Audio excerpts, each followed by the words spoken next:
I'm Whitney. I'm Mindy. And I'm Deb. We're three best friends who love nerdy things. Well, some people think we're nerdy, but we think we're pretty awesome. This is Our Nerdiest Thing.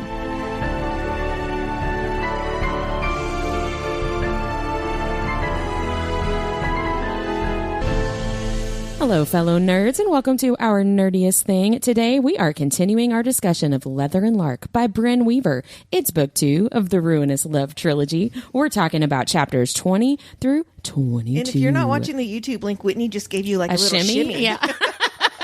Book 2. That's book 2 of the Ruinous Love Trilogy, chapters 20 through 22. And before we get into it, Deb, will you please share our nerdiest cocktail? Of course. Tonight's drink is named 6 Ways to Sunday. And it's themed after Spencer Jones, the man, the myth, and the legend. And listeners, that's the guy that likes to eat Ethel's asshole, in case you're wondering. No, who didn't? He missed his chance. Oh, he missed his chance to eat Ethel's asshole.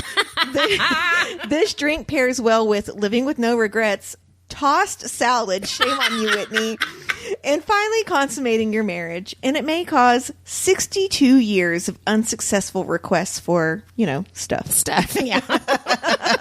I was really proud of that description this week. It's actually really good. So these cocktails that we come up with, I would have never thought to put Aperol and apple flavored vodka together. That's good, yeah. But it's quite tasty. It almost has in not a negative way, like a licorice-y kind of taste. Yes, I was thinking that too, actually. I really like it. It's not too sweet. It's a little tart. Yep, yummy. It's good. My favorite brand is the Absolute Apple Vodka, but I couldn't find it today. But shout out to them. Shout out to Absolute. They're not even a sponsor, but you could be. You could be.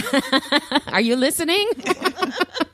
Oh, before we get any further, it's time for the Nerdy and Dirty Recap. Somebody has 30 seconds to tell us what happened in this section of the book. Mindy, the wheel has spoken. Yes, it has. And it whispered to me this time. It said, Deb.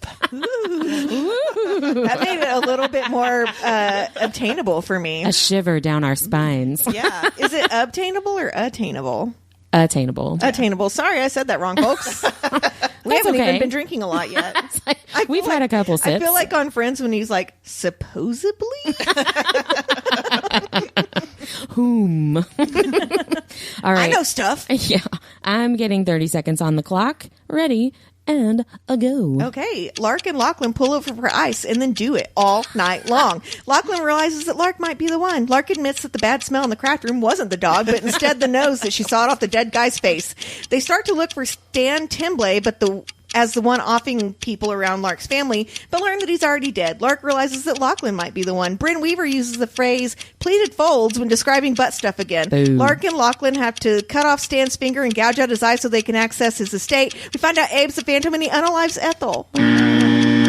R.I.P. Ethel. We love you. R.I.P. Ethel. Yeah.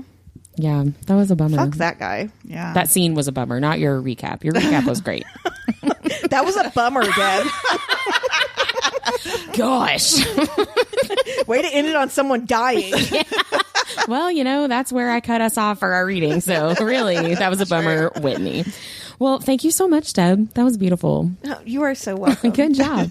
Mindy, will you please share our nerdiest vocabulary? We're going to do a little etymology today. Ooh. So I had to look this up the first time I read this book. The word enucleate. Yay. I was hoping you were going to do this, so I didn't look it up. I didn't either. Please tell us what it means. So it's from the Latin root for nucleus, which means, and you're not going to figure it out from this, the kernel of a nut. Oh. So enucleate literally means to remove the kernel from. Ew. So it means to surgically remove something intact from its surrounding capsule. Oh, like in this case, the eyeball from the socket. Got it. It can also be used to figuratively to mean to get to the core or the substance of something, like get to the meat of the issue.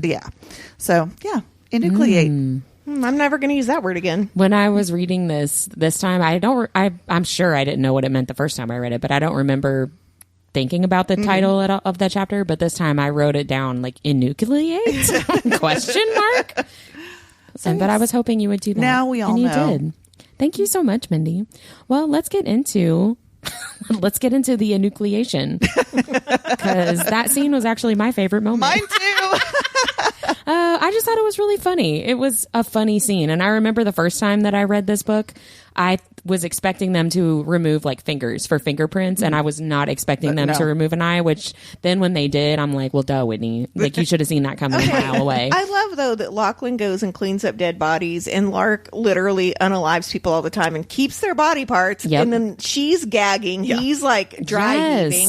And Connor's fucking laughing his ass off. That. That's what I loved about it. Like, I could literally picture this scene. Me like too. them going, Who would be the laugher out of the three of us? The laugher? Yeah. Not me. I'd be the gagger. You'd be the gagger. I think you'd be the one making fun of us.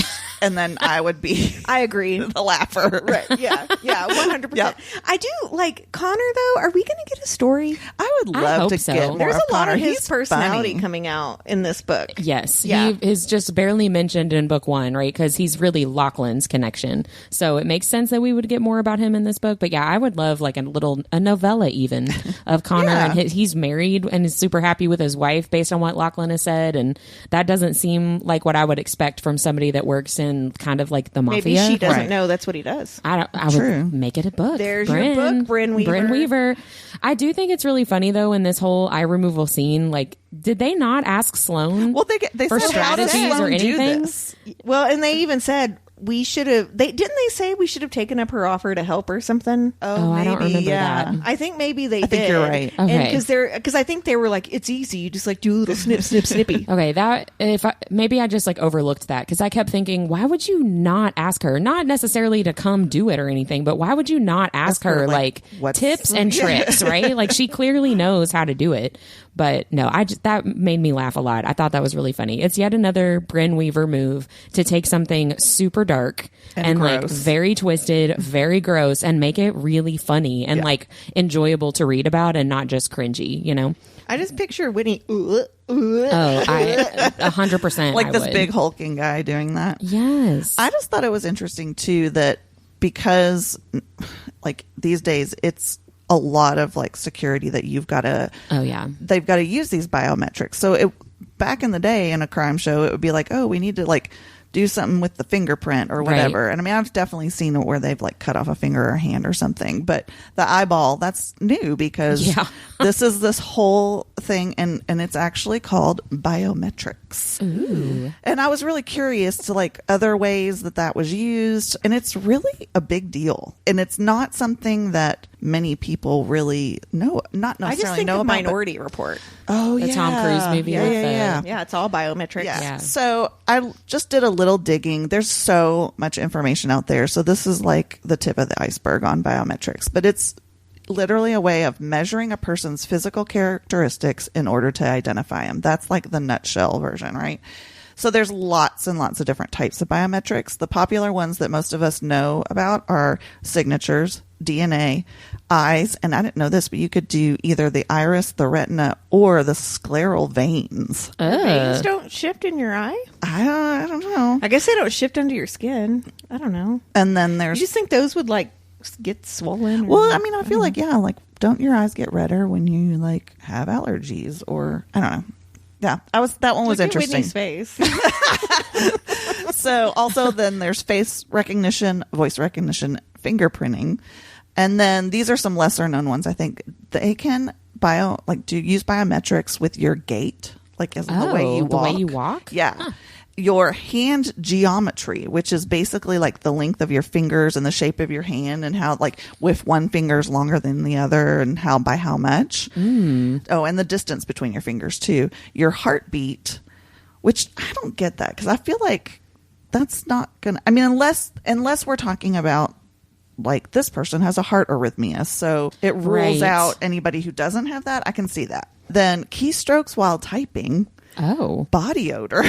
Oh, gosh. And vascular, like the arrangement of veins in your hands. That's what I'm saying. Like this is That's a lot, huge umbrella so of things. Face ID on your phone is biometrics. Yes. And I'll get to that in a little bit. As early as the 2nd century BC. Oh, gosh. A Chinese emperor, Qin Shi, was using fingerprints to authenticate like certain seals that people were using, I guess. Is there a And, dude at the door like comparing the clay? that's what I'm wondering. Like, how much could you really close to- see? I don't know. That's interesting. Then fingerprints were first used in a commercial setting when a British administrator in India had some subcontractors sign their contract with their fingerprints. So the use of it for policing purposes, though, was documented as early as 1888 in France for identifying repeat offenders for policemen. Well, And then, way to go, France. That was a good idea. Then the UK Metropolitan Police adopted it in 1901, and then it came to New York in the US, and it was first used in 1902. The FBI, though, didn't adopt it until 1924. Sounds like America. Yep. Came from somewhere else? No. We're not going to try that New York City stuff. New York York City. Remember the salsa commercial? I swear, anyone under 30 is like, what? What? I say that all the time in my house. New York City. Do you use that kind of salsa? No. I thought maybe you got Pace excited picante. every time you pulled it out of the fridge or something. Sorry, I've got us off track. No, Mindy. it's okay. I started that. So anyway, so this is some of the ways that you can see biometrics in action. So obviously, and this is what you brought up, Whitney, the most common application is everyday use of like physical access to a building or an establishment where you like I badge in to our doors every day. And then logical access to computer systems and networks. And that includes our phones, which are an IT system. So many of us use fingerprint and or face recognition to access our phones on a daily basis. True. So everybody pretty much is using biometrics most of the time. It's kind of weird when you frame it like that. I know, right? It makes I don't know why I find that so. Well, wait till I get unsettling. to the like controversies and the risks. So the next one obviously is law enforcement and public security. Of course, they use fingerprints, but I didn't even think about this, but face recognition in the form of mugshots. They're also talking about like live face recognition.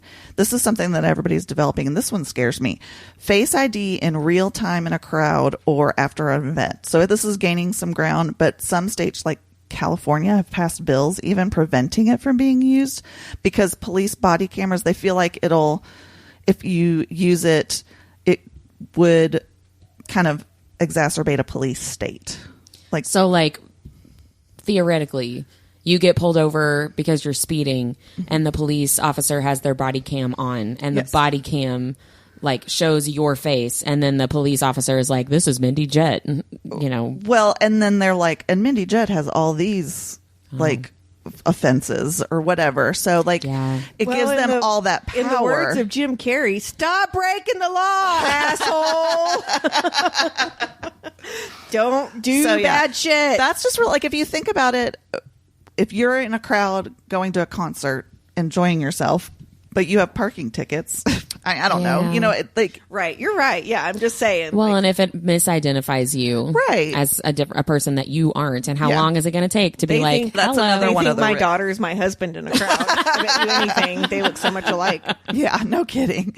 So the other major entity that uses biometrics is the military. They have a complete database of faces, their irises, fingerprints, and DNA to identify enemy forces and non-U.S. citizens on the battlefield, mostly from Iraq and Afghanistan. So they've been keeping that for a while.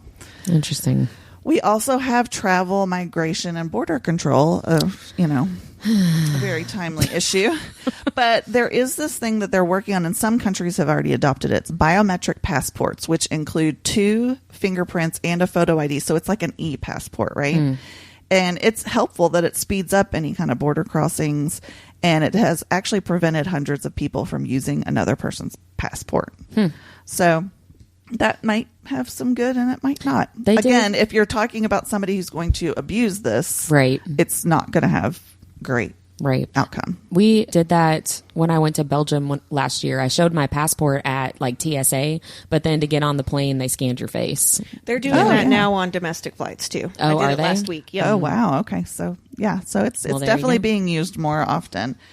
And then finally, call centers use voice recognition to help prevent fraud and financial crime within banks, tech organizations, and other commercial entities. And I mean, I think about that when they're a lot of things are automated now, right? And so I'm wondering if that's going to pull in eventually for there.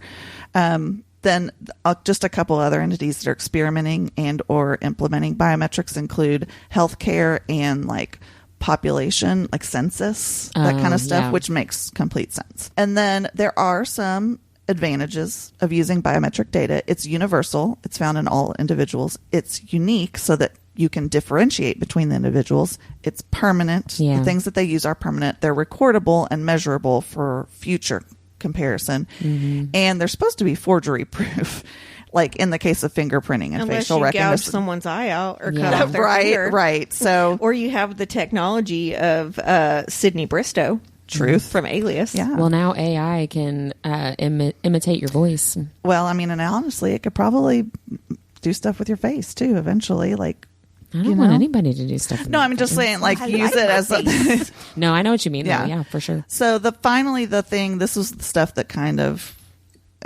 this is what makes you wonder, like, is this really something good or not? Things that make you go, Yeah, these are risks and controversiality of biometrics. So some biometrics have been shown to be more well suited to like different categories of persons, such as like certain types of biometrics might work better on women than they do on men, or vice versa, or light skin and dark skin, or older people or younger people. So just depending on what it is, it may not be accurate, I guess is the word. For facial recognition, just something as simple as cutting or dyeing your hair or growing a beard or shaving one off can mess with that database. Or like full glam makeup versus like I just rolled out of bed and I look like a bridge troll. I roll out of bed looking like this. I actually believe that you do. No, you guys should have seen my hair this morning. I look like Ace Ventura this morning. It was awful. Because when I wear my hair curly and like I sleep on it, my husband, when we first got married, he goes, I go to bed with Deborah, but I wake up with Howard Stern. Oh, that's great. Nice. Yeah. He's a great guy. Some other kind of effects of it, you can use a lower quality camera that can increase the risk of error because it's less likely to provide reliable accuracy. Even things as like low key as lighting, background noise, or postural position can cause an error in some of these different biometrics. So to beat the system, I just have to be hunchbacked. Yeah, just hunch over. Push your boobs together. When you get your picture taken, stand up straight. But when you're in the for police office, So as with anything, though, use of personal information is always controversial because it only takes one creeper, right, to turn it into something sinister or detrimental. Identity theft, third-party use of information without consent, and data breaches are all worrisome aspects of biometrics. And it's funny because this is something that's in the news all the time. My mom got her social security number stolen, and so she had to like do special things with her taxes for like 10 years to before that would get like rectified, I guess. Yeah. It's insane. So like we hear about that and we hear about identity theft or the data breaches, and hackers these days are so skilled. Yeah. And I don't know. It's like, I don't want to like add that anxiety to my repertoire, but I don't think I really thought about it as much. Can we not use those skills for good? I know, right? And we definitely can. That's what I'm saying. I just feel like it just takes one asshole. That's what I'm saying, though. If There's you're that always smart, one. use your skills for some good, too. Yeah. There's always one bad apple. There's always people. I was going to name specific people, and then I decided not to. I bet you could guess. I think we can all guess. Yeah. Well, thank you so much, Mindy, for giving me something to have nightmares about. Yeah. I'm just going to pretend this conversation didn't happen. I know. I think I'm just going to not think about it. Well, you can say you're informed, but you don't have to act on it. Yes. I learned something, and I'm going to choose to forget it. Deb, was the eyeball scene your favorite moment also? It was. Yeah. My only other favorite part was Lark just shit-eating Grin pulling over to get ice. Oh, yeah. I love it. And so funny. he's like, if you pull over, I'm going to edge you. And she's like, okay. Oh no. Because I refuse to believe she lives in a house that doesn't have an ice maker. Like, why does she need to pull over? And then, she's like, the irony of it being a pump and go or something like that. I don't know. I just really love the banter in that scene. I actually noted a smaller moment like that too. It's in the same scene as the eyeball stuff in the morgue, but when Lachlan says something to her, gives her some kind of compliment, and she says, "You're my husband, sweetie. You're kind of supposed to say that." And he blushes. I know. Oh my gosh. Every So time that sweet. it points out that he blushes because of something that she's done or said, I just think that is the cutest thing in the world. I love that so much. I always So, picture when he blushes that he's got his glasses on. He looks kind of nerdy, yes. Me too. but hot in a hot way. Well, of course. Everything he does is hot. He can't help This it. is true. Yeah. Yes. Well, we're going to bring it down Yeah. to our least favorite moments. I wonder if it's all the same thing. One of mine, I think one of mine is the same as all yours, but my other one is, I don't think that you all will have. But speaking of pump and go, when Lachlan puts her cum back into her asshole. Yeah. Why? I did not Just like that. why? That's a no for me, dog. It's not even like a breeding kink because nobody's getting pregnant that way. Like, I don't understand. Maybe and he missed that part of an education. If that is your jam, go for it. More power to you. But that just made me a little squeamish. Yeah, I kind of just scanned over that I section. didn't like it. Yeah, I mean, I get it. Like, she likes butt play, and that's fine. Yeah. But, like, Well, so does he, apparently. you don't need to put liquids up in there. I don't like it. It's like a ejaculate enema. I don't. There's a phrase I didn't think I'd hear today. Here's the title of the episode. That's a good way to get a shadow I was ban. just about to say, talk about shadow banning. Oh, man. Well, my least favorite moment, this is probably your other one, is Ethel's death scene. Yes, absolutely. 100%. I don't like it because Ethel dies. However, I really think that scene is very well done. Like, it's enjoyable to read, even though it's a sad event that I wish wasn't happening. Well, if that's that because makes Ethel's sense. hilarious. She really is. hilarious. Yeah, she's. I just her sass and her defiance. I really, really love that. I love that Brynn Weaver has her be completely herself, no matter what she's like. You know, she knows this is the killer who is there to kill her, and she's just like, listen, I'm going to talk about licking buttholes. I love that a lot, but I hate the death itself, and that Lark is going to have to like deal with it, and she's going to be devastated. We're not going to get any more awesome Ethel I know. stuff. I love her, but yeah, that was my least favorite. Well, one thing I found unbelievable about that part of the book was Abe being able to sneak into Ethel's room as like a new person on staff at a nursing home, especially considering that she probably was in like a Taj Mahal level nursing home. Right? Absolutely. Assuming, yeah. And I don't know about you all, but I always kind of find medical killing stories and medical serial unaliver stories like really fascinating. And I think it's because we trust nurses and doctors. We let them inject medicine into our veins. They perform surgery on us, and they put us in our most vulnerable position, which is sleep. Right. And so though where she was probably very vetted and probably had key cards, but I'm assuming he stole someone's key card. But I think someone probably would have seen him. So that took me out of the moment just a little bit. But I did want to highlight a medical unaliver who was a neurosurgeon that maimed 31 patients and was responsible for the death of at least 2 people. And he is aptly named Doctor Death. Side note, there is a captivating podcast about this case that I've linked in the show notes. Whitney and I have both listened to it. It's a full season, and it is like It's really bonkers. good. It is so bonkers. So I'm going to get very surface level, but it's still like a lot of information. So the real name of Dr. Death is Christopher Dunch. And growing up, Chris wanted to play professional football, but when an injury sidelined him, he actually switched his focus to medicine and earned an MD at the University of Tennessee. During his residency, he only assisted on approximately 100 surgeries, whereas most surgeons complete over 1,000 during their residency. Gosh. And in his final year of residency, he was actually put into a program for impaired physicians, as it was concluded that he was doing cocaine before going into the surgical field. Yeah. This is an ongoing thing with him. Wow. Okay, so Christopher knew how to talk a big game and definitely knew how to pad his resume. When he applied for a job in Texas after medical school, his CV listed 12 pages of accomplishments. Also stating that he graduated magna cum laude from the St. Jude Research Hospital with a doctorate in microbiology. The only problem is that degree was not offered at St. Jude's at that time. and no one caught it. I was just about to say, probably 'cause and nobody they knew. didn't get past the first page.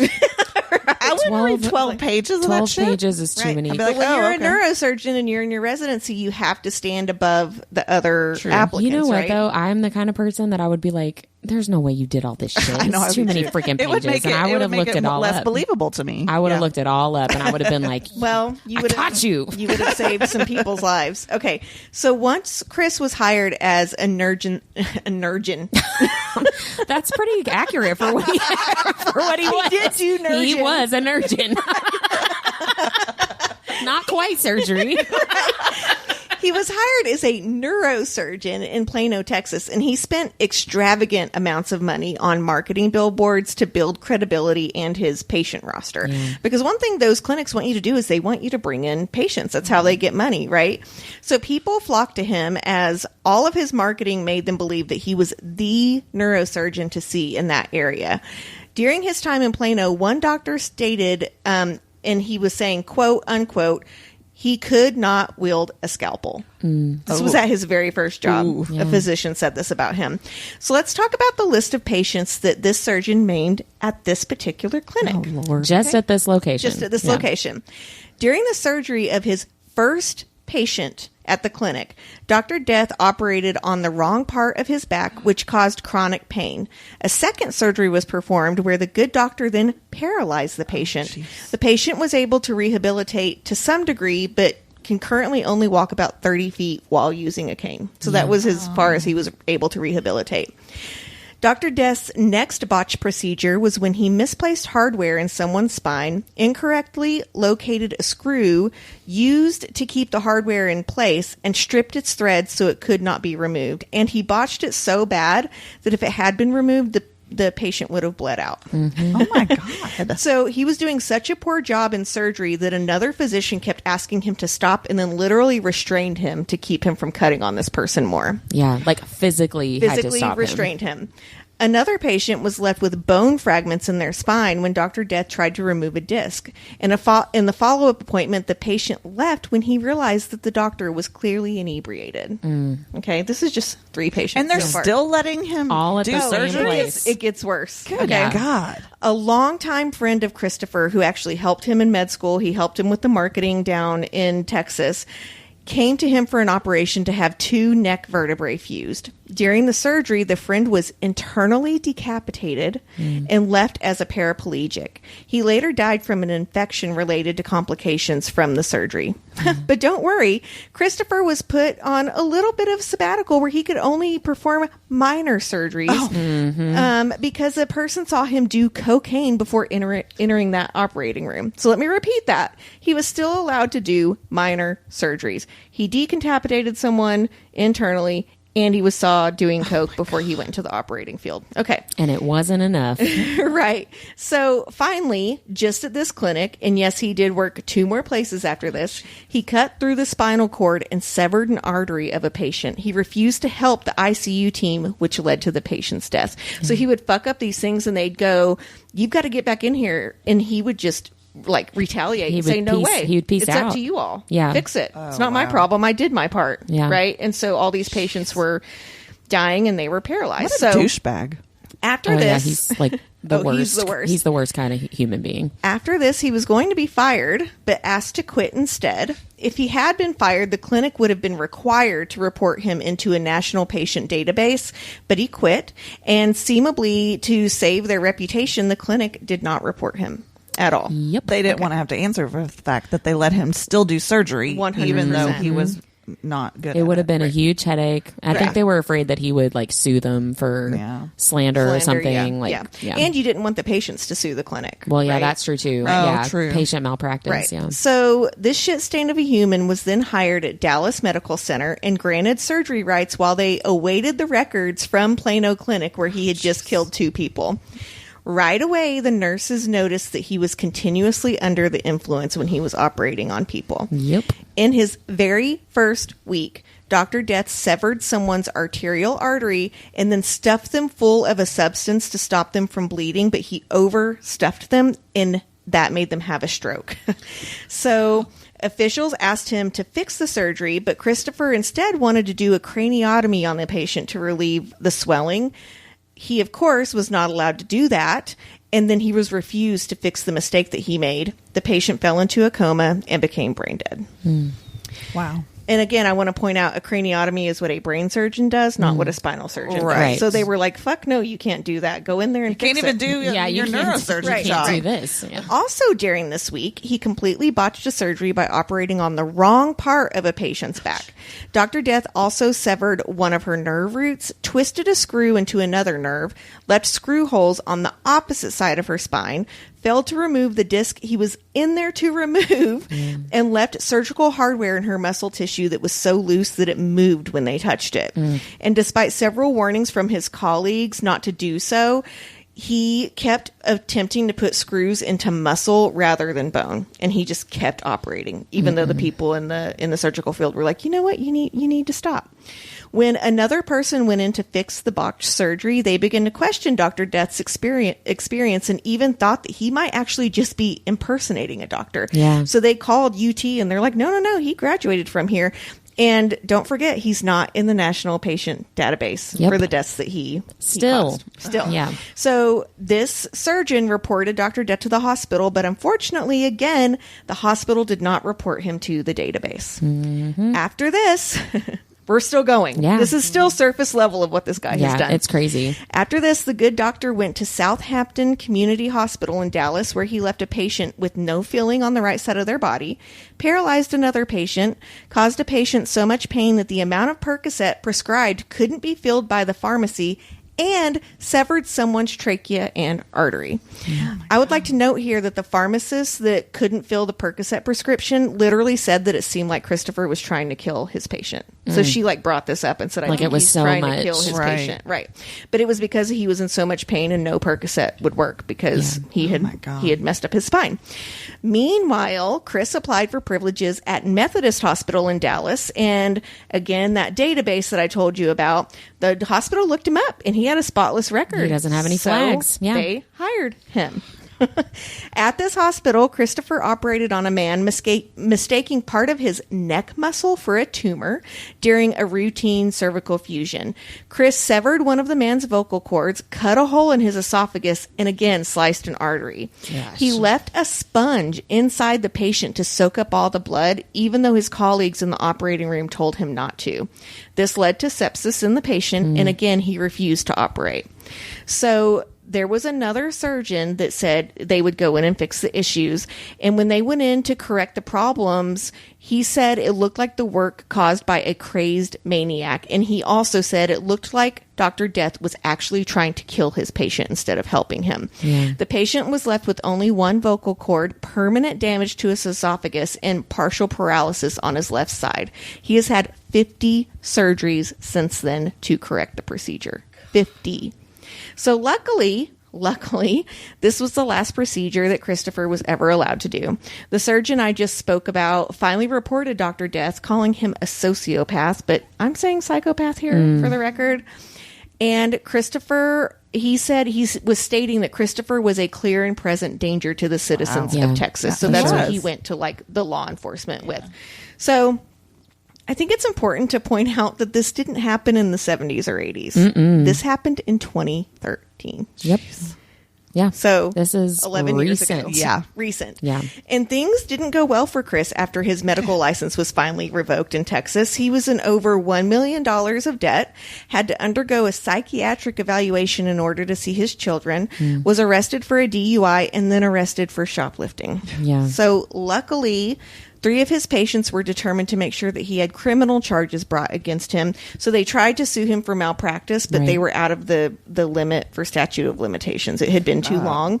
So they wanted to bring forth criminal charges because without charges, Christopher could technically apply to practice medicine in other states. And they knew that. So Yeah. I'm just like Right. flabbergasted. luckily, he is currently in prison with no chance for parole until 2045, which means he will be at that time 74 years old. Yeah. So won't get hired Yeah, anywhere. nobody's gonna- I was And gonna he's say, had if- criminal. Let's hope so. You just have to put his name in Google now, Right, and yeah. it's you see all this stuff. And that's the story of Dr. Death, Christopher Douche. I mean, Dunch. Yeah, he's a horrible. Well, and person. also that surgeon that you were talking about, like, he didn't just call up the medical board and they were like, oh no, and fixed it immediately. Like, this was a long process of this guy saying, so he got his license taken away. Stop him. Yeah. He got his license taken away. Well, he was fired from that place in 2013. He technically could have gone to another state during that time, but it took 2 years for that criminal case to come forward, and that's why they were beyond the statute of limitations. So, I mean, this guy, but, you know, I say, like, it's unbelievable that Abe could have walked in and killed Ethel, but this guy did all this shit 10 years ago. Yeah. In hospitals that should have been talking to each other. And I know that the clinic doesn't want to be like, oh my God, we hired this guy and he botched all these and we can't report it. But if they had reported it, they would have saved all these lot people. of lives. Right? And these people that are, you know, left with the horrible state of life for the rest of the Forever. on Earth. Right. Yeah. And so, I would highly recommend the podcast. It's linked in the show notes. it's Go really listen good. to it. It is not going to make you feel good inside, but he does get his. Don't worry. He does. And there are those people like that surgeon and some others too that like made it their life's mission to bring him down. Yeah. I do So- remember that in the very first clinic, there was a nurse that tried to bring him down, and she kept getting like blockaded by the administration. So there are really good people in the story that tried really hard to make sure it doesn't happen, but there's a lot of people that also didn't want to make it their problem. Yeah, for sure. As disgusting as like all serial killers are, I still find it fascinating how their brains work. Yeah. I don't know why, that it just fascinates me, like, to find out what caused. Like, I think about like Dahmer and that story, how there was something in his childhood that he was just like obsessed with taking, like, looking at body parts and taking things of like animals apart. Like, it makes me wonder if this guy, do we know what his injury was? The athletic injury? I don't know. Like, I wonder if it was something That on messed- his spine yeah. or something. And so, and He then it felt messed resentful. it up. And he was resentful because it kind of, quote, ruined his life. And so Right. that was his way. That was his, like, impetus, I guess, to start Well, this. one And of- that was like where that, because it seems very strange.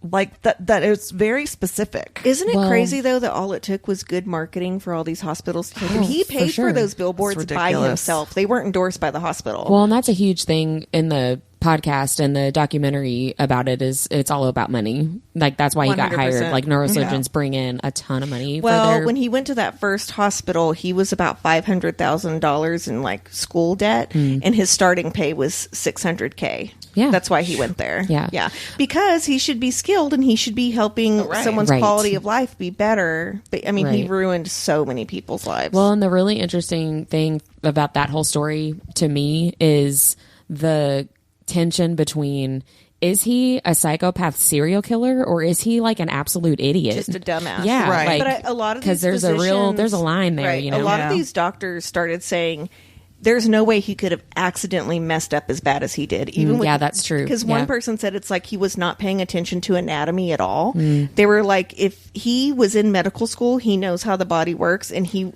there's no way he could have Allegedly. accidentally severed someone's trachea during a spinal And I don't Right, surgery. think yeah. anybody would have graduated him if he was that incompetent. I know. Right. I mean, he know. got a residency, Well, right? But again, there's they a lot only- there's a lot they about only that too. trusted him with 100 surgeries when everyone Right. else was doing That's like crazy. 1,000. 1,000. So Yeah, it is a why crazy did this guy story. graduate his residency? That's my question. Yeah. Without any of that experience under his belt.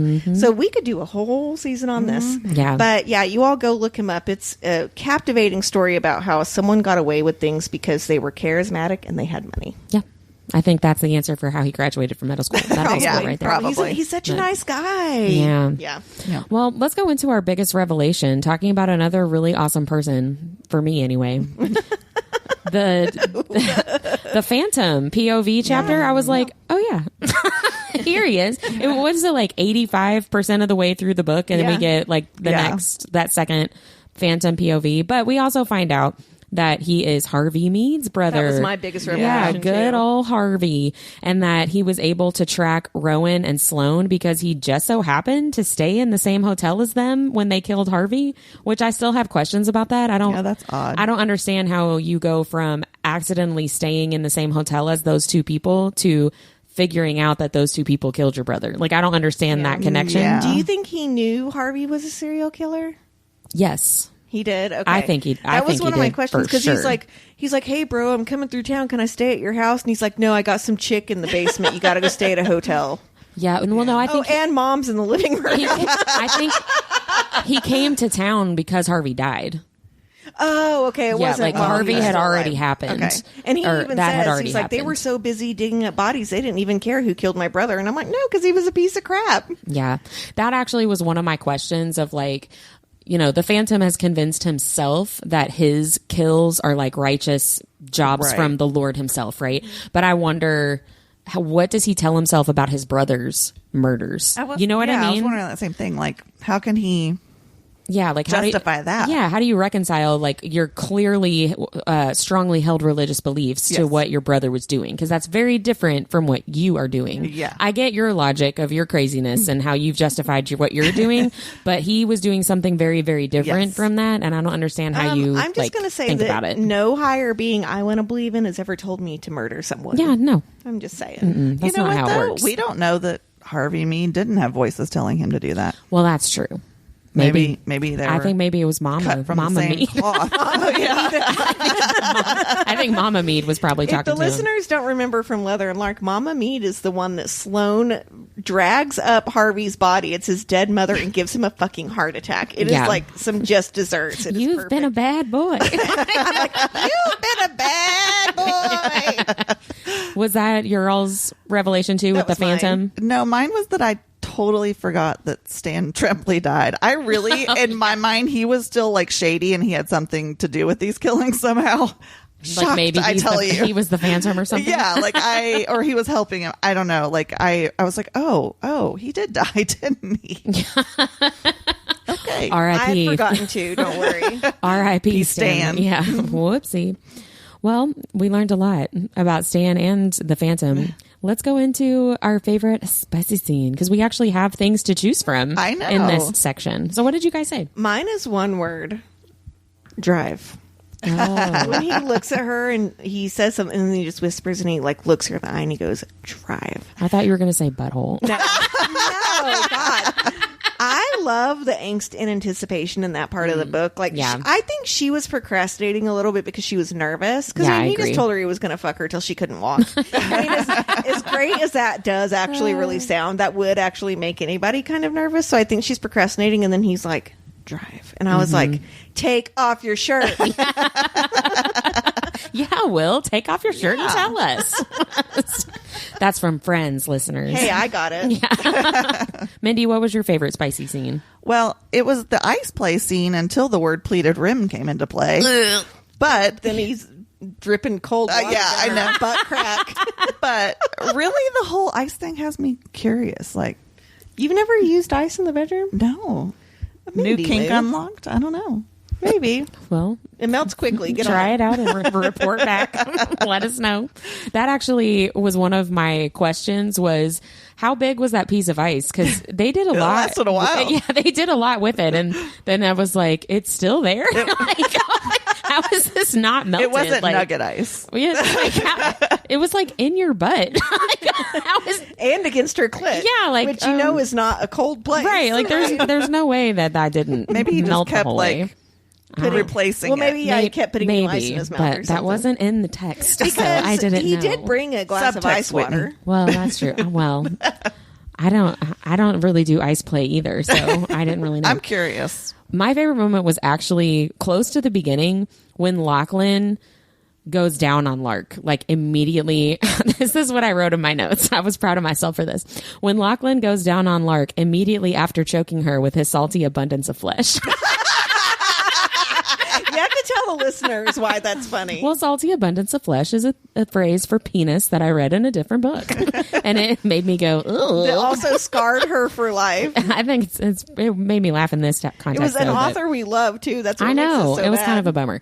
But I just really liked that detail that because they're doing all this like degradation stuff. And then he immediately like flips her over and gives her pleasure without her asking or anything like that. He Right. just like wants to do that for her.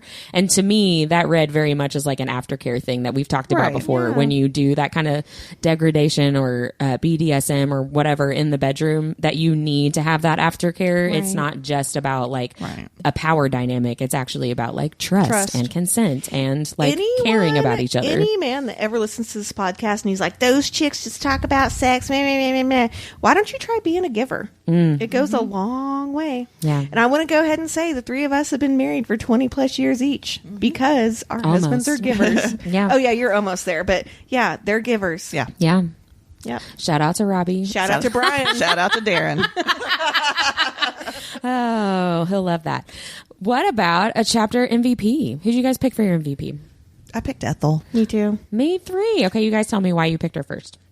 Just because she was a spitfire to the end. She died with class. She accepted her fate. She defended Lark until the very end. And I loved that line where she's like, he's going to come get you. Yeah. And then she's just so fucking funny. Her whole thing about eating ass. I was just dying laughing through this whole death scene. Like, who does that? Who laughs through a death scene? You have to when it's Ethel. I So enjoyed she that said a lot. 3 things that I loved. She said, number 1, men like you have been underestimating women like me since the dawn of time. So your surprise is not refreshing. Because he tells her, I'm surprised by you, Ethel. Yeah, you're not what I expected. And then Yeah. he's doing the whole, like, he's essentially preaching a sermon to her. And he said, let the marriage bed be undefiled. And she goes, define undefiled. And then he goes, for God will judge the sexually immoral. And she goes, define sexually immoral. Do threesomes count? Because there was this one time with Jenny. And like, I love it. And then the part you just said, she goes, touch my Lark and he will kill you. Yeah. And then she dies. And I love That's my that. favorite. Yeah, I enjoyed Loved that it. a lot too. Yeah, Ethel was my chapter MVP for all those same reasons. She's hilarious. She's sassy. She pushes the Phantom's buttons, even though, like, I thought you were going to say butthole. well, maybe she did. I don't know. But he is in complete control in that situation, right? Like, she's helpless. There's nothing she can do, but she still is, like, egging him on. And I just really And enjoyed has that the a lot. upper hand in some way. Yes, 100%. Just one little She's- sliver of she's upper making hand. him mad, Yeah. and he's like, I know she's testing me. And she's like, yeah, I'm testing you. I love that. But yeah, that whole quote about underestimating women, men have been underestimating women since the dawn of time. I loved that quote. That's my favorite quote in the entire Probably section. me too. And it inspired my deep dive this week, which is going to be a little more uplifting than your all's. Biometrics. Yeah. So this whole concept of just underestimating women and being shown how wrong you are is what inspired my deep dive. There are a million examples from all over the world, all over history, but I want to shed some light on one amazing woman right here in Louisville, Kentucky. Oh, fun. Cool. So before I get into this story, I have to set the stage a little bit. So we're here in Louisville. Louisville is actually a very diverse city, but it's a very segregated city. Yes. So in 2019, Louisville was ranked the 4th most segregated city in the entire United States. Not surprised. Over half of the black population in the state of Kentucky live in and around Louisville compared to anywhere else in the state.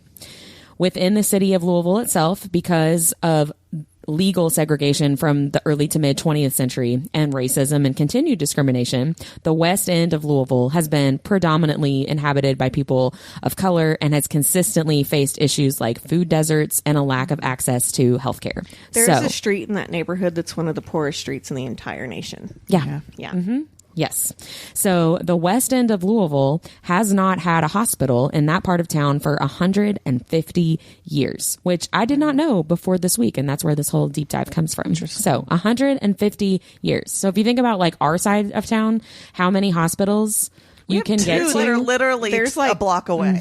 Like, 10 yeah, at a minimum. within like a 10-mile That's radius, not including right? Like, urgent care clinics and private practice. yep, like minute clinics and CVS and stuff. Like the West End hasn't had one for 150 years. I did not know that. I didn't Yeah, I didn't know that. either. I didn't know that before this week. So that all sucks.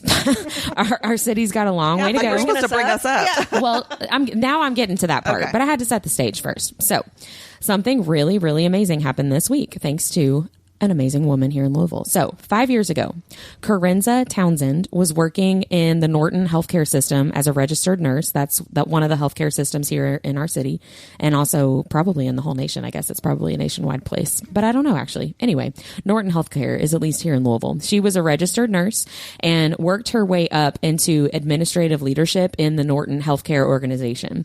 And she knew there was a need for a hospital in West Louisville. And so she approached the CEO of Norton to basically present her plan to build a new hospital in the West End. Okay, so like this next part, I have not seen officially in interviews or news stories about it, but I saw it on social media and I saw her allude to it on one of her Facebook posts. So I think that this next part is true.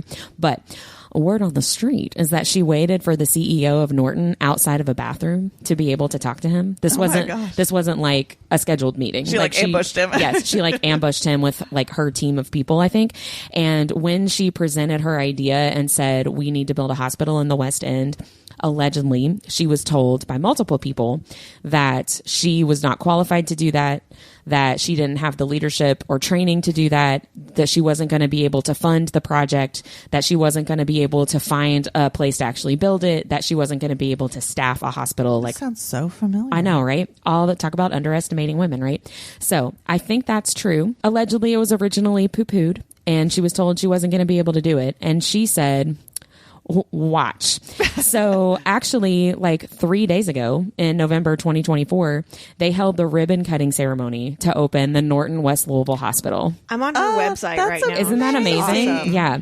So the hospital has a food pantry, x-ray capabilities, an emergency department, and more for the citizens of West Louisville. Corenza is a woman of color. She was named the chief administrative officer of the Norton West Louisville Hospital. And to date of me doing this research, she has hired 400 employees for this new facility. That's amazing. Isn't that awesome? And she did it in 5 years. That's so, wow. So several employees and residents of West Louisville have been interviewed recently for our local news stations as this ribbon cutting ceremony happened and the grand opening. They did it on Veterans Day. And so much of what people have had to say wasn't just focused on the, obviously, being happy that they have access to medical care, but a lot of them have made comments about how impactful and inspiring it is in West Louisville for those residents to see a Black woman be placed in such a high leadership role after doing the work, right? Like this was her brainchild. This was her project. And she has been rewarded, not just with seeing the project come to fruition, but with the leadership of the actual hospital, right? And she is getting to do a lot of things in West Louisville. And I think that's great. So there are a lot of amazing women who have accomplished a lot of amazing things here and everywhere, all over the planet. But I just really loved that this happened this week, right here, like in our little corner of the world. And just, you know, cheers to Corenza Townsend and all of her hard work for the people in West Louisville for making that happen in such a short amount of time, really. Like 5 years after 150 years of not having a hospital. I gotta say, it's crazy. I'm a little saddened that this was not on all of our radars. Why wasn't this in the news more? Yeah, exactly. I learned about this from a random TikTok video that came up on my For You page. This wasn't a creator that I follow. It was just somebody that randomly showed up for some reason. I guess because my TikTok knows I'm in Louisville, and they were like, look at this, you know, this amazing thing that happened. It was a video focused on like Black excellence, basically. And it was like, look at this woman that did this amazing thing. And that's the only reason I knew about it. She is on the Norton Healthcare like senior executive team page, but there's no articles on the Norton website about her. There is one Instagram post congratulating her on opening the hospital. But why is this not huge news? The Norton Healthcare apparently has a TikTok, because they had commented on the TikTok that I saw, and they said super nice things. But first of all, I was like, why do you have a TikTok? Norton Healthcare. Second of all, why wasn't this in the media? Why weren't there press releases? I think there were, because when I Googled it, I found articles about it, but like it was not on my algorithm of stuff, except for this like random TikTok. I have no idea. Like, I don't know. I don't understand. I just followed her on Instagram. I followed her on LinkedIn. She's got her own website. Cool. There was more information on her website than I could find in most other places. Which again speaks to your point, Deborah. Right. Yeah, but so shout out to Corenza Townsend. That's amazing. Corenza. That just happened in 2024. That's awesome. Yay. Amazing. Women are amazing. That's the theme song for our new segment on Our Nerdiest Thing. That's like every segment on Our Nerdiest Thing. Is there anything else you guys wanted to say about Ethel before we move on to our favorite secondary characters? No. Oh, all right. Who was your all's favorite secondary characters? Mine was Connor. Oh, Connor. I love laughing at them. Yes, I love how he goads them about the eye and then says, we didn't actually need the eye as a joke. I enjoyed that. That was so funny. He's such a jokester and definitely a little comedic relief. I don't know. I really love him. He's fun.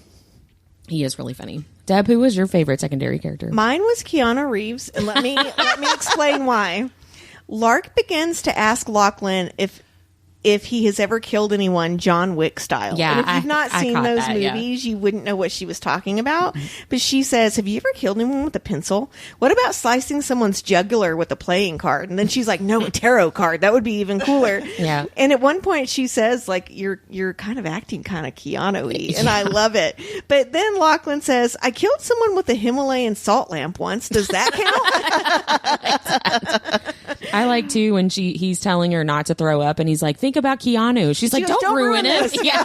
Yeah. Like, I just love that he is a continued really character in this book, right? Yeah, it's beyond Keanu a running Reeves joke. as a whole is like such a good, cool person anyway. Yeah. And so anyone that was confused about this portion of the book, they're talking about John Wick, and if you want to just watch a fucking bonkers movie. It really is. They kill his dog, and he throws a pencil at a guy, and it goes into his jugular It's and like kills him. all action, no plot. Right.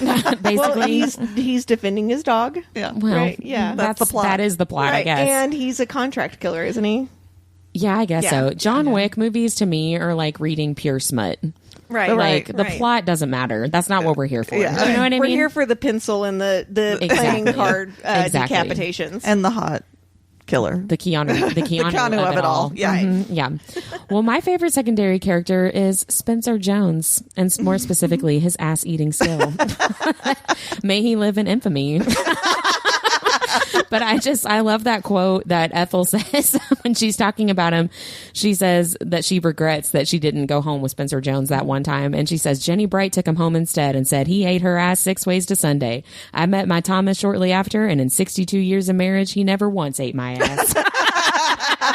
And that, my friends, is what inspired our cocktail this week. That Cheers made me to laugh. Spencer. That made me laugh so much. Luckily, our cocktail does not taste like ass. Yeah, you're welcome. Oh gosh, I didn't even cross my mind, but What would you missed put in opportunity. a cocktail that would make it taste like I would ass? have made a chocolate cocktail. I would have picked like a liquor that I don't like, Oh, like a true. bourbon or Yeah. something, you know. But what has been your favorite quote so far in these chapters? Well, going along with the Keanu of it all, one of mine was when Lark, after she like says, "Oh, you're looking kind of Keanu-y," she says, "I was going to say you look a bit Keanu-y right now, but I take it back." Yeah. He did something to piss her off. Yeah. You don't deserve that compliment. And So- then, go ahead. I'm sorry. I was just going to say the only other one I liked was when she said, "You're wrong. I don't think I hated you. I think I might kind of like you, actually, just a little bit." Yeah, I thought that was really It cute. reminded me of that scene in 10 Things I Hate About You when she's reading the poem. I That saw was an sweet. article this week that like the director did not tell her to cry in that scene. Yeah. Yeah. I saw her do some kind of event that I don't know if it was specifically for 10 Things I Hate About You, but somebody asked her about that, and they had her read the poem, and she cried again. Oh my gosh. Like 20 years later or It whatever is. it was. It's a tearjerker. It's Yeah. a great movie. It is a really good movie. My favorite quote was, all I needed to sleep was a thorough fucking from my husband. Could have saved a lot of money on that sleep retreat. Yeah, my real favorite quotes were the ones from Ethel that we've already talked about, but I also really enjoyed Lark telling Lachlan that you should probably start using coasters. When they were talking about the coffee table. He goes, I've seen your coasters. No, they do Yeah, not. like I'm going to pass on that. I enjoyed that Can conversation I just a lot. buy some from like Pottery Barn or something? Yeah, don't make any more coasters, please. Are there any questions that you guys have that you would like to see resolved? Do you think Auntie Ethel is in heaven or hell? I think she's running hell. I was just about to say, I think she kicked Satan's ass and took over. Yeah, I do I was going to too. say, I think she definitely thought she was expecting to go to hell because we talked about like don't give the devil any ideas or whatever. Right, I think, right. yeah, that's But a she's good like question. having the time of her life. Oh, absolutely. She's with her people. I imagine her like becoming the Crowley from Supernatural. 100%. Like, Yes. yeah, like Yes. that's her character arc now. You know, The queen of hell. R.I.P. R.I.P. Ethel. My main question was the one about the Phantom. Like, if Harvey is his brother, how do you do you just ignore the fact that your Right. brother kills a bunch of people since he doesn't have the same justification you've given yourself? I thought that whole thing is really weird. I would love a novella about that. My other not a serious question, but also for real, why does everybody have to do all the butt stuff all the time? Can we not have a sex scene? that Here's the we thing. don't stick fingers in butts. I don't mind the butt stuff that's very popular in romance right now, especially when it's done right. But just call it an asshole. For me, though, And don't spit down or crack. it's like every single book, every single sex scene. I'm like, does nobody ever have sex without the butt? No, ever, never. Like, I come do on. feel like It's not for me. Clearly, it is. It feels a little trendy right now, and I think part of it is just because, and maybe it's always been this way, and I'm just now like realizing. But I feel like the romance writing market is pretty saturated right now, and people are trying to stand out. Here's what I'll say. but too. then if everybody does it, it doesn't. I know that's you know what I'm saying. I mean? But like if you think about it, like everybody's kind of writing on their own, and then everything comes out, and then it's like that. Then they'll start moving away from it. You know what I think it is, though? I think it is a safe space for women that do enjoy That's anal true. play, and that's never been a thing in romance books before. Now, maybe in like the super edgy one. So I think it becoming mainstream is kind of a good thing because Sort of like then a representation people are thing. comfortable with what they want to do in bed. Yeah. Well, right? no, and that's great, but literally every single Yeah. book I read. I think that I mean, like the it's- romance like genre is trying to give that credit where it's due right now. I think it's probably going to guess. fade out pretty soon, but like yeah, It's- there's a lot of butt stuff right now. Which people like that. That's great. Not everybody likes that. I don't like that. I would love to read a romance book that doesn't have that anytime soon. Like it's literally every single. I was going to book. say, oh, the Lila Sage book I'm reading right now. Nope. It feels like you're saying trendy. It does a lot of the scenes, and maybe it's just because every single book I'm reading has it, but it doesn't necessarily feel like a choice. Like, well, this makes sense for this relationship and these characters. It feels like, well, this is what I got to put in here because I'm writing a romance book, Right. and this is Right. what we're doing. Right. You know what I mean? Yeah. I thought you were Which saying this don't. is what I got to put in here from like the guy's point of view.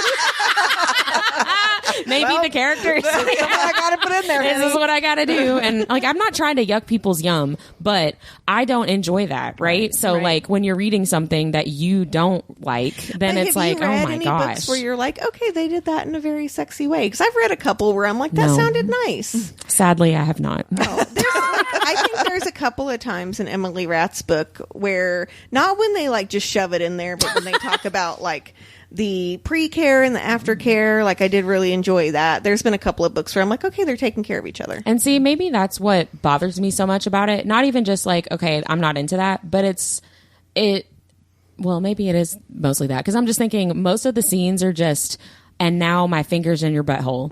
And there's no, there's no lead up to it. There's no discussion about it. There's no real asking for consent other than like, I'm just going to slowly move my hand down to your butt. And See how you react. yeah, and just see if you tell me no, don't do that. But then nobody ever says, "No, don't do hey, that." what are you doing? Hey, maybe not do that right now. Like everybody, they just do it, and then they have like an immediate earth-shattering orgasm.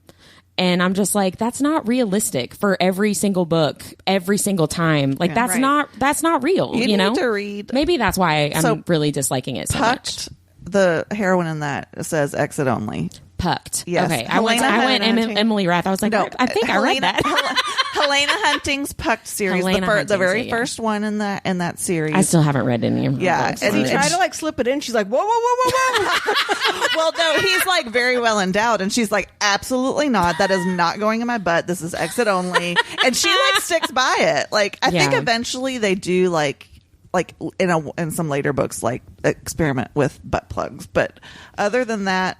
I will say, I think this is what you just used as an example too. The pucking wild. Yeah. I do appreciate that there's like a conversation and the prep. That makes it more realistic to me. But I just, everybody's just sneaking their Whitney's not into butt stuff. And that's everybody's okay. just sneaking their fingers in there, and everyone's reaction is just like, oh my gosh, immediate orgasm. Okay, and I'm just, that's not real. When I did my deep dive on butt stuff not Yes. too long ago, you're really not supposed to take your fingers from the vagina to the butt. It can cause an Yeah. infection. So Yes. and again, And Emily, definitely don't take it from the butt to the vagina. oh right, and Even Emily worse. Rath even talks about like how in her books there's not a lot of like earlier in the day prep, which you do kind of need if you're going to have strenuous anal sex. And she said, you have to kind of suspend disbelief. Yeah. So I'm going to pretend that these people stood up and washed their hands, so I don't get an infection in my Lachlan does butthole. go in this scene. she specifically talks about him washing his hands. Yeah. Like she Yeah, watches that's him right. go up, and I did appreciate that. No V in the B and no Yeah. B in the Yep. B. And in Fangirl Down, I appreciate when they're in the shower because she makes sure everything gets clean before she goes in there. You know what I mean? Let me soap you up there, Wells. Yeah, let me get you real scrubbed down, and then toss your salad. And then next week we're reading. Sorry, I did not mean to kidding. turn that into like Whitney's going to rant about butt stuff. That's okay. Not everybody has to like everything. Yeah, but here we are. I'm sorry, It everybody. is in most books right now, though. It really is. What are you guys looking forward to? I just want the motherfucker who killed Ethel to get ganked. I'm picturing Lachlan like holding his gun sideways and like shooting him in the head when you say ganked. See, I said the same thing, but I said it in a different way. Oh man, that's really funny. I said resolving this phantom nonsense. And that would be the main difference between both of your personalities. I was just going to say, if that's not the most Whitney Mindy thing differentiation, I don't know what is. Golly gee willikers, if they could stop this nonsense, and Mindy's like, gank his ass. Just being a bunch of silly gooses. Motherfucker. Mine was Lark and Lachlan admitting their feelings to one another. Yeah. Oh yeah, because they fully. really haven't done that, have they? Nope.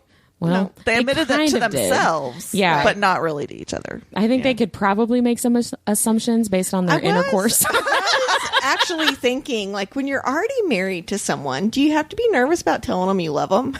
It's not like they're going to just like go away because he's like, I'm in this for Yeah. good, right? So couldn't you just tell them you love them?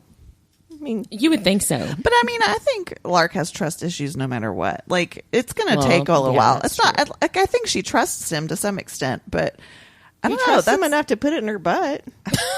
look. I just don't even know what to say to that. She's not wrong. She is not. She is not.